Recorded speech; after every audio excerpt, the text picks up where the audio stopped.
नमस्कार दोस्तों, आज मैं आपके सामने एक ऐसे टॉपिक लेके आ रहा हूं जो आने वाले 4-5 साल में आप जरूर सोच रहे होंगे या आप सोचने के लिए बाध्य होंगे। अब मसला क्या है, टॉपिक क्या है? देखिए, मेरा जो मैक्सिमम एपिसोड जा रहा है अभी ईवी कार के ऊपर। ट्रैवल का भी होता है बट ठीक है, ईवी कार में मेरा बहुत ज्यादा एपिसोड मैं कवर किया हूं, जिसमें मैंने ईवी कार के इंश्योरेंस के बारे में, इंश्योरेंस के एड ऑन्स के बारे में, ईवी कार का कंपैरिजन मैंने पेट्रोल और डीजल कार के साथ किया है, तो दोनों का रनिंग कॉस्ट क्या आएगा आफ्टर 6 और 7 ईयर्स 8 ईयर्स, जो कि एक ईवी कार का जो बैटरी होता है उसका जो वारंटी पीरियड होता है, उसके बाद या उस टाइम तक आप कितना पैसा वसूल सकते हैं, डिप्रिसिएशन वैल्यू क्या होगा।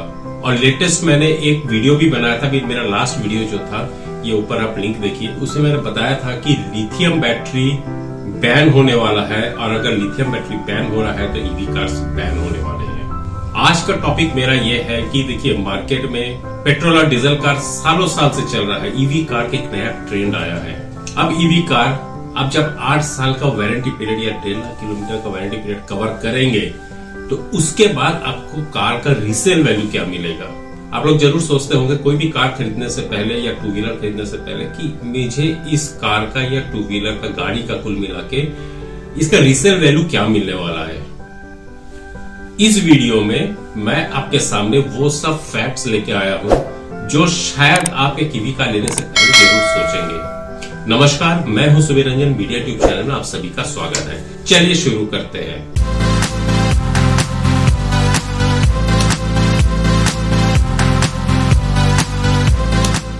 अब दोस्तों, वीडियो शुरू करने से पहले आपके दिमाग में जरूर आ रहा होगा, अगर आप मेरे चैनल के सब्सक्राइबर्स हैं, मेरे वीडियोस को आप रेगुलरली फॉलो करते होंगे, तो यार ये बंदा हमेशा ईवी कार के पीछे क्यों पड़ा रहता है। अब देखिए, ईवी कार के पीछे मैं नहीं पड़ा हूं, मैं सिर्फ आप लोग के पीछे पड़ा हूं कि आप लोग अगर ईवी कार खरीद रहे तो आपको क्या क्या स्टेप्स लेने चाहिए, क्या क्या मेजर्स लेने चाहिए, किन किन बातों को आपको कैलकुलेशन करना चाहिए। मैं वो सब चीजें अपने इस चैनल के थ्रू मैं कवर करने की कोशिश कर रहा हूं। मेरे साथ किसी भी कंपनी का ईवी कार जो भी मैन्युफैक्चरर, मेरे साथ उनके साथ मेरा कोई लेना देना नहीं है, लेकिन मैं आप लोग के लिए बहुत ज्यादा सोचता हूं। देखिए, बात जहां तक पेट्रोल और डीजल कार का है, मतलब मैं आईसी इंजन के बारे में बोल रहा हूं, तो आप सबको मालूम है कि पेट्रोल या डीजल कार में अगर कोई प्रॉब्लम आ रहा है तो उसमें क्या है, नहीं है, मार्केट में रीसेल वैल्यू क्या है, गाड़ी का कॉस्ट क्या आएगा, कहीं अगर आपका रास्ते में ब्रेकडाउन होता है तो आप उसको कैसे सर्विस सेंटर तक पहुंचाओगे या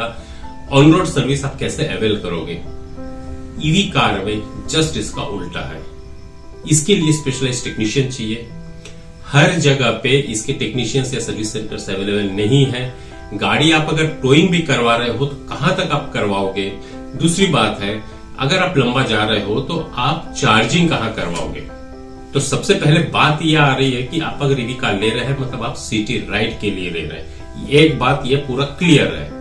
अब अगला पॉइंट देखते हैं। देखिए दोस्तों, जब भी आप ईवी कार खरीदने जा रहे हैं शोरूम में, तो शोरूम का जो भी सेल्समैन है या जो भी वहां का सेल्स पोर्शन देखता है, वो आपको कभी भी ईवी कार के डिसएडवांटेजेस के बारे में नहीं बताएगा। वो हमेशा आपको बेनिफिट्स बताएगा। देखिए सर, आपका रनिंग कॉस्ट इतना आएगा, देखिए सर आपको इतना लाख किलोमीटर तक आप चला सकते हैं, देखिए सर इस गाड़ी में साउंडलेस है, देखिए सर आप कार्बन फुटप्रिंट्स को या कार्बन एमिशन को आप ऑमिट कर रहे हैं, तो आप ग्लोबल वार्मिंग के लिए जो भी स्टेप्स गवर्नमेंट ले रहे हो तो उसमें आपका भी कंट्रीब्यूशन हो। देखिए, मतलब ब्ला ब्ला ब्ला, ऐसे बहुत सारी बातें हैं। फैक्ट ये है, मैंने अपने इस वीडियो में बताया था कि ग्लोबल फुटप्रिंट इंडिया में अगर हम बात करते हैं तो बहुत ही बचकानी बातें हैं, क्योंकि आप जो ईवी कार चार्ज करते हैं और उसके लिए जो इलेक्ट्रिसिटी आप यूज करते हैं, वो इलेक्ट्रिसिटी कोल बर्निंग के थ्रू हो रहा है अपने इंडिया में। जैसे कि दोस्तों, मैं थोड़ा सा आपको पिक्चर क्लियर कर देता हूं। इंडिया में इलेक्ट्रिसिटी जनरेशन जो होता है वो 70 to 80% कोल बर्निंग से होता है। तो कार्बन एमिशन या कार्बन फुटप्रिंट्स इंडिया में हमेशा रहेगा ही, इंडिया और चाइना के केस में। सबसे पहले मैं दोस्तों फिर से आपको एक बार रिमाइंड करवा दे रहा हूँ। सबसे जो ईवी कार का कंसेप्ट है वो स्विट्जरलैंड ने लेके आया था, इंट्रोड्यूस किया था, यूरोप की एक कंट्री है। अभी 6 दिसंबर 2022 को स्विट्जरलैंड ने ईवी कार को बैन कर दिया है। किस लिए बैन किया है? ये जो लिथियम का जो एक्सकेवेशन हो रहा है या डीप सी लेक से जो लिथियम को वहां से एक्सकेवेट कर रहे हैं, उसके लिए वहां पर या तो पानी की मात्रा बढ़ जा रहा है या तो फिर जहां पर वो माइनिंग हो रहा है वहां पर ड्रॉट आ रहा है, वो वहां के लोकलाइट्स को बहुत ज्यादा प्रॉब्लम फेस करना पड़ रहा है। तो उसको देखते हुए स्विट्जरलैंड ने ये स्टेप लिया। इंडिया में या पूरे वर्ल्ड में लिथियम आयन बैटरी बेस्ड जो कार है उसका फ्यूचर क्या है, इससे आप थोड़ा सा अंदाजा लगा सकते हैं। ये मेरा पॉइंट नंबर 2 था। अब दोस्तों मैं असली मुद्दे पे आता हूं। मेरा ये तीसरा पॉइंट है, बहुत गंभीर विषय है।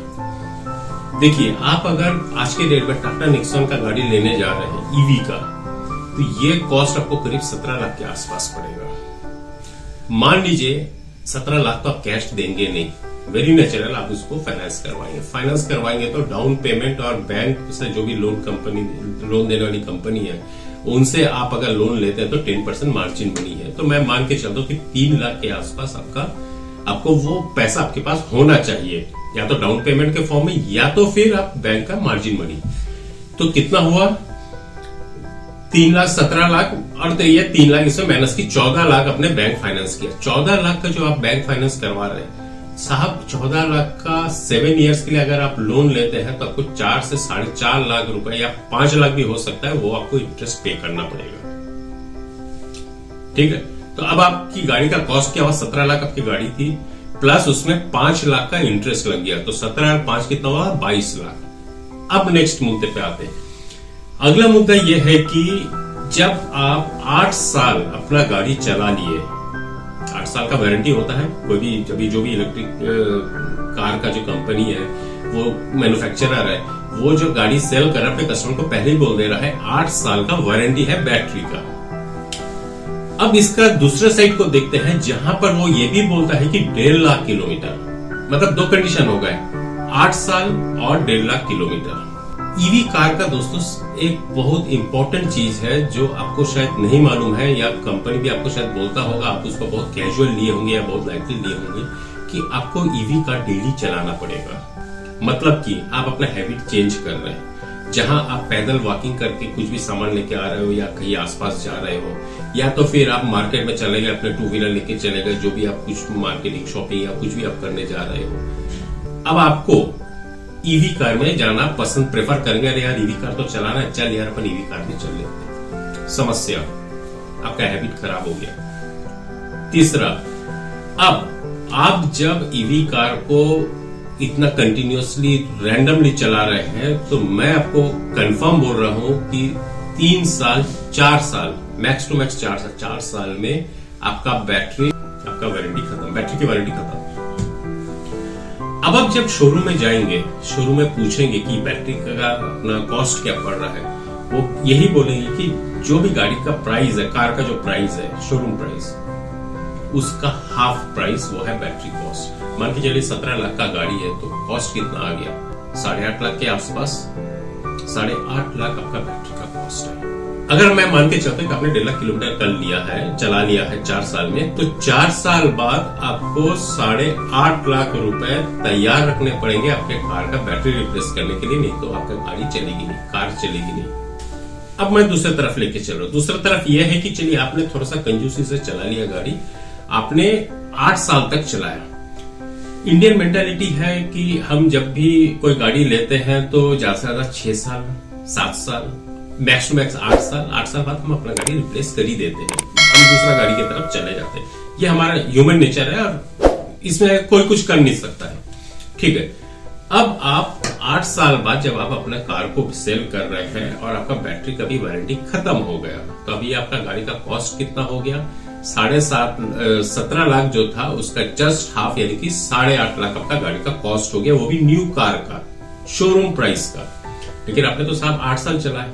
अब 8 साल चलाए तो बिकॉज ये इलेक्ट्रिक कार है तो उसका डिप्रिशिएशन जो होता है बुक्स ऑफ वैल्यू में, तो वो जस्ट 50% हो जाएगा। मतलब 8.5 का 50% मतलब 4.25 लाख हो गया गाड़ी। ठीक, आपने 22 लाख में किया, फाइनेंस करवा के आपको 22 लाख रुपए पड़ा ब्याज सही। अब 8 साल बाद आपको वो गाड़ी जब वो आपका फ्री हो गया, ईएमआई और जो भी फाइनेंस था वो लोन का वो प्रोसेस पूरा खत्म हो गया, आपने 22 लाख पटा दिया। अब आप जब गाड़ी सेल कर रहे थे आपका गाड़ी का कॉस्ट हो गया 3.5 लाख के आसपास, 4 लाख के आसपास। नया बैटरी डालेंगे तो आपका अगेन वो गाड़ी का कॉस्ट हो गया 12 लाख, क्योंकि वो 8.5 लाख की बैटरी है, यहाँ 4.5 लाख, मतलब वो 12.5 लाख के आसपास चला गया।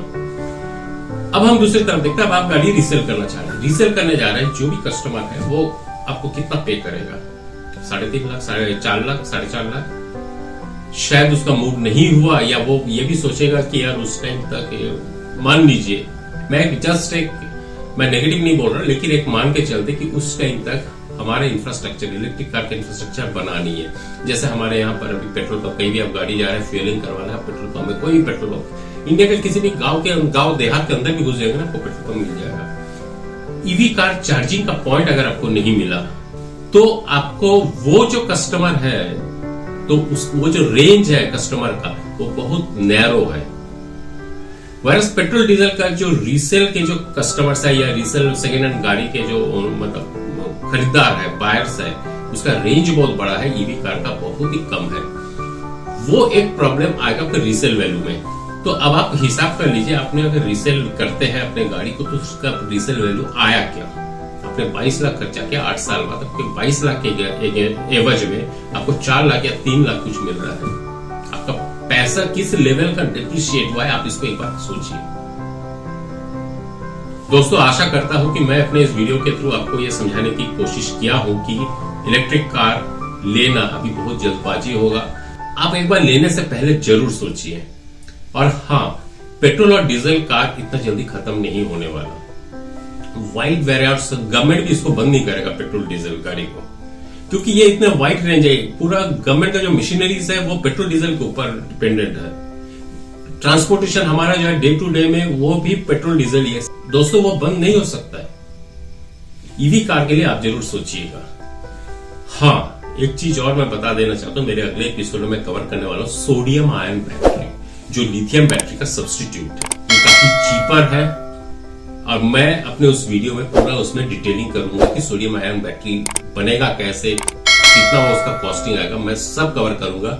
इसलिए आप अगर मेरे चैनल को अभी तक सब्सक्राइब नहीं किया तो सब्सक्राइब जरूर कर लीजिए, क्योंकि ऐसे लेटेस्ट इन्फॉर्मेशन मैं अपने वीडियो के थ्रू आपके सामने लाने की कोशिश करता हूँ। कमेंट्स तो मुझे जरूर कीजिएगा, लाइक्स का मैं बहुत ज्यादा भूखा हूँ, और शेयर्स जितना हो सके उतना आप शेयर कीजिए। फिर मिलते हैं ऐसे किसी अगले एपिसोड पर, तब तक stay safe, stay tuned. This is Subir, sign of.